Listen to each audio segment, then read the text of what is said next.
So I forgot to shoot the intro for this, but on today's project, we're going to be rebuilding the Hynautic Helm on the Silverton 34 convertible. Let's get to it.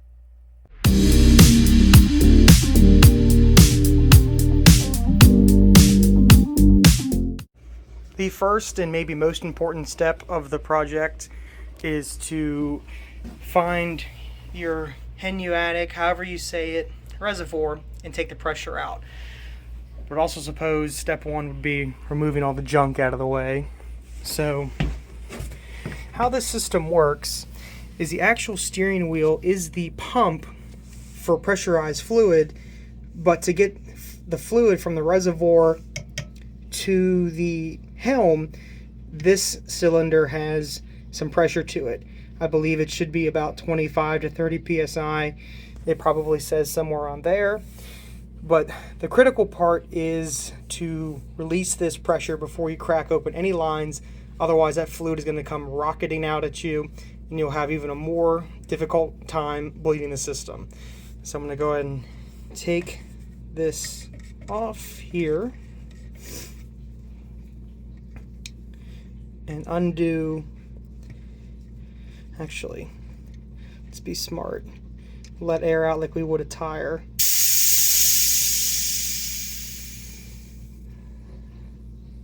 Alright. I was going to take the valve core out, but that seems unnecessary. Alright, so let the pressure out there. And we should be good to go ahead and start disconnecting lines. Fluid level, I think it might be low. We'll come back to that.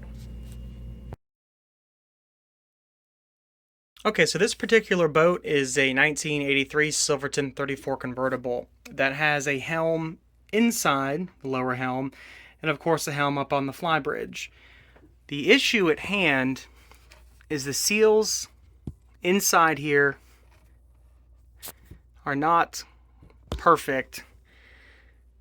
Probably won't focus. Are not perfect after, well, almost 40 years. On the inside, it's just weeping fluid as well. Now, this is not terrible per se, but when this blows up or you lose steering out on the water, because if it's going to happen, it's going to happen out there, then you're going to have a really bad time. So what I'm going to do is put a ton of oil absorbent mats here, crack open these lines, and I do have caps, and I'm going to hope, just hope, that I'm not going to dump fluid everywhere. This particular steering unit required the HS TAC 05 for the 50 series. Okay, aside from being pretty complicated with all the things going on, it's actually fairly straightforward. The only key that is important to note is these dates, which change the seals from a quad ring to a poly pack. So for this particular helm, this is a 1983 boat, so I'm going to assume that this helm is before 1986. So we're going to be using the quad ring, number 21, which will have this shape. But this part's explosion gives a pretty good indication of what's going on here. I know this key is going to be important to be oriented correctly. You're not going to want to lose any of these pieces. Snap ring might be fun. We're not going to have to mess with any of this. But 1, 2, 3 O-rings here. The quad ring for this particular unit. It's 3 and 4. Wiper, quad ring. 3, 4, 21, 22. Okay, so might be 3. Figuring it out with you guys at the same time here. Alright, so the wiper 4 is a quad ring, and they're listing another quad ring. So maybe there's 3 seals back to back right there, which when we pull this thing apart, we'll be able to see what we take out, make sure the same things go back in. The other important part is orientation here. The timing alignment mark, which you'll see on the block square versus the circle. What I'm also going to do when I take this apart is mark with a paint pen so I know exactly how to put this back correctly. Okay, so without further ado, I've got some of these, absorbent pads here. Let's go and try to crack these lines and have some caps ready and see what comes out of that. Actually, I take that back. I'm going to pull the steering wheel off and at least have some more headroom. Okay, so I have the helm out. It was actually fairly easy to break these loose. And they don't seem to be dumping a ton of fluid, so that's fantastic. So with the helm out, notice that X there. Should be another one on the round part. Don't see it, but that's why we're going to mark that with a Sharpie to make sure that goes back on correctly. Now, this certainly was leaking. This retaining ring was pretty wet with fluid, and there you go with the sun. It was definitely leaking. So let's go ahead and start by getting these 4 bolts out, one in each corner, and we'll slowly pop this apart.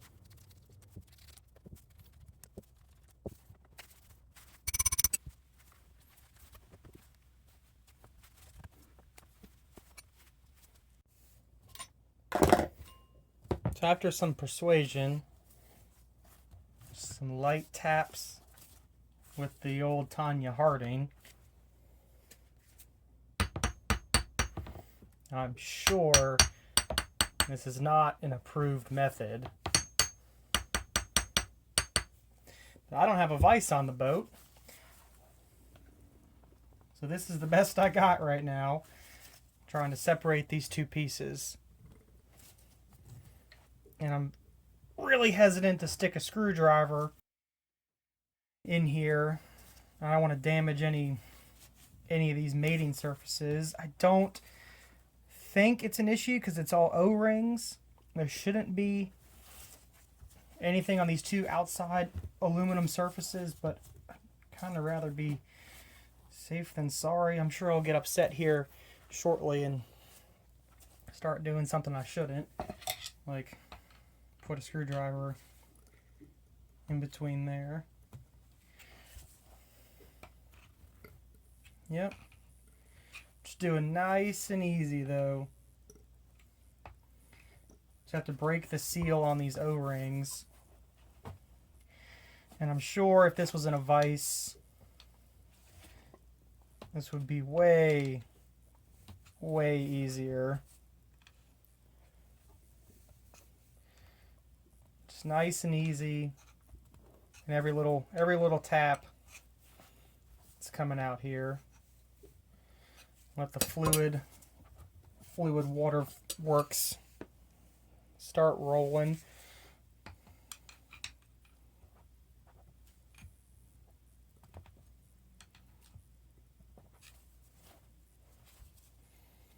I will say this stuff stinks, so that's also great.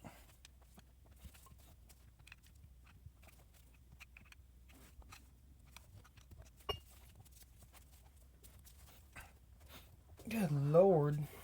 Yeah, it definitely isn't easy. I'm sure, like I said, if I had a vise, that would certainly help. Ouch. We're getting it.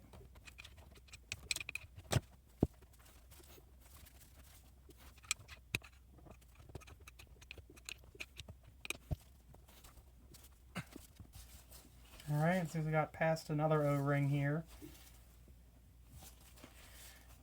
Just keep working it around. There we go. Okay.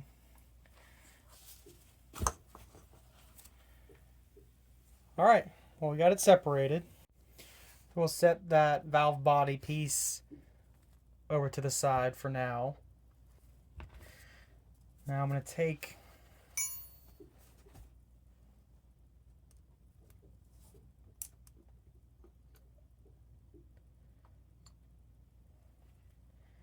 this apart. Okay, so that actually worked better than expected. Some of the ball bearings. Put those over there.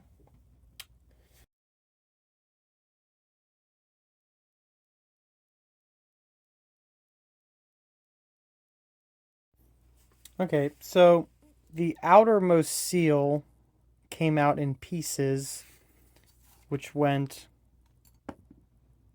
right there. I believe this is the replacement, which drops down in there. And the next part is, since this is older than 1986, I replaced this O-ring here, which is number 8 on the diagram. And since this is 1986 and older, I used a single quad ring, number 21, which goes inside here. So I replaced what I pulled out, and that matched. So I think we're good here. I'm going to assume that these crumbles of pieces were number 3, the wiper, which went up here. Now, they don't do a super great job of showing it, but it's the outermost thing, so I'm going to assume that that's it. It doesn't really seat or tap in yet. I'm going to try to do that and see how this all assembles, and I'll update you once I get this put back together partially and explain how I did it. Okay, so I was able to get that wiper seal pressed in that groove, and that was, again, number 3 on there. So that's nice and seated in there. I used a 15/16 socket on an extension and got that pressed on there. The next step is I'm going to put the piece of plastic with the outer O-ring, in my case the quad ring, and line this back up. Thankfully there's one pin that stayed in there, so it can go back exactly together. So let's go ahead and put that in.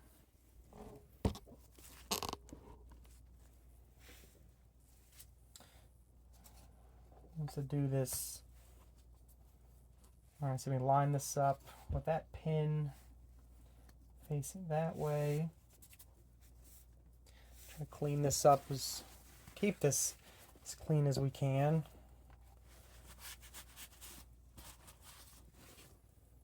Okay. All right, let's just line that up.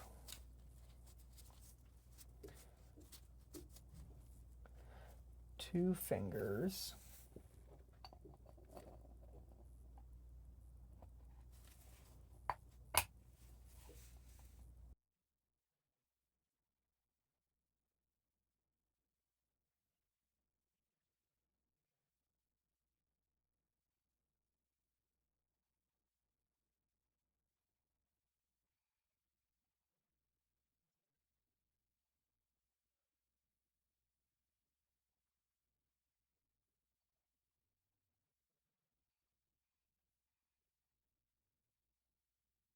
Okay, so it is just that O-ring. I kind of had to put a fair amount of pressure in that plastic ring when I knew for certain it was lined up, and it went ahead and seated nicely. So that's what it looks like from the front side.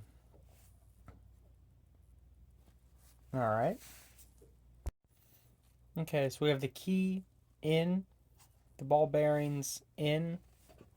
So now I'm going to gently place this.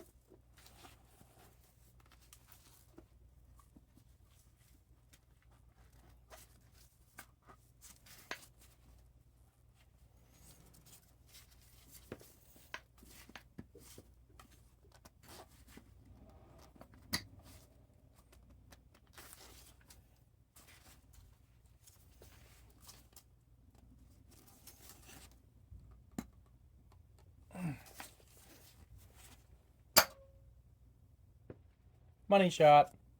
All right. We have the shaft seated here. The key is seated. And we have some springy action. All right, so I think we're finally good here. Set that right there. Now, hopefully for the easier part of this job is 3 simple O-rings on the valve body here. Let's swap those out.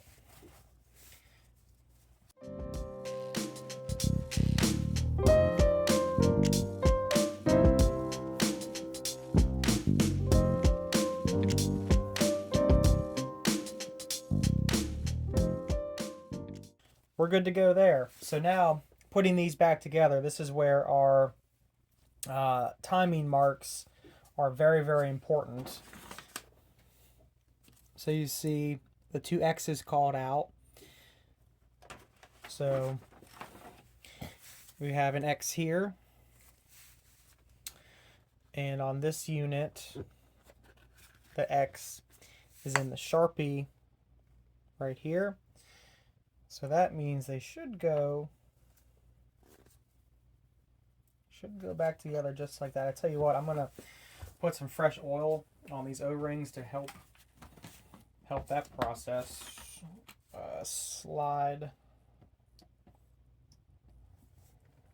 in there.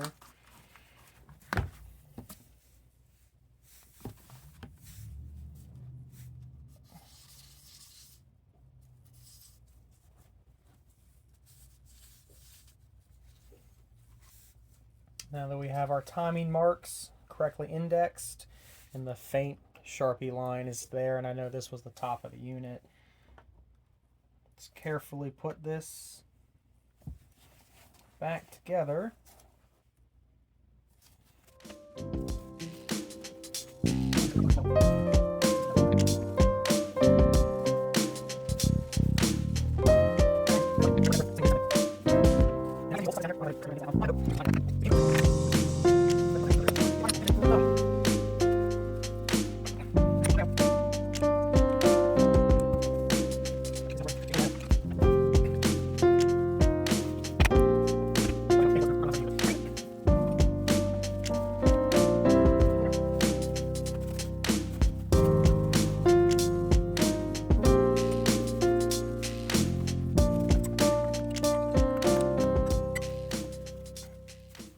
Alright, so we have this back together. It's oriented correctly. The seals have been replaced. We just slowly work that valve body back into the housing. I use the bolts only to hold progress. I did not use a wrench to snug it up.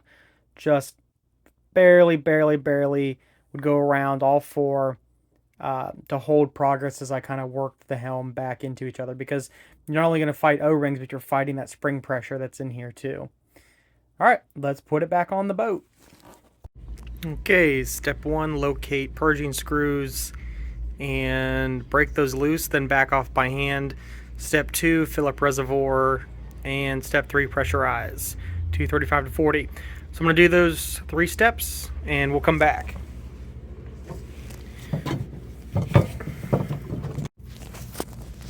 Got the 2 purge there, 1 inch there, 1/2 inch here. Break those loose, back them off by hand, fill that up with fluid, pressurize, and then we'll go to the next step. Okay, so I put fluid in actually up to here. When I pressurized it, it definitely pushed fluid through the system. So let's check on that. Next step, turn the helm a lot of times this way and a lot of times this way. And go to the lower station, do the same thing.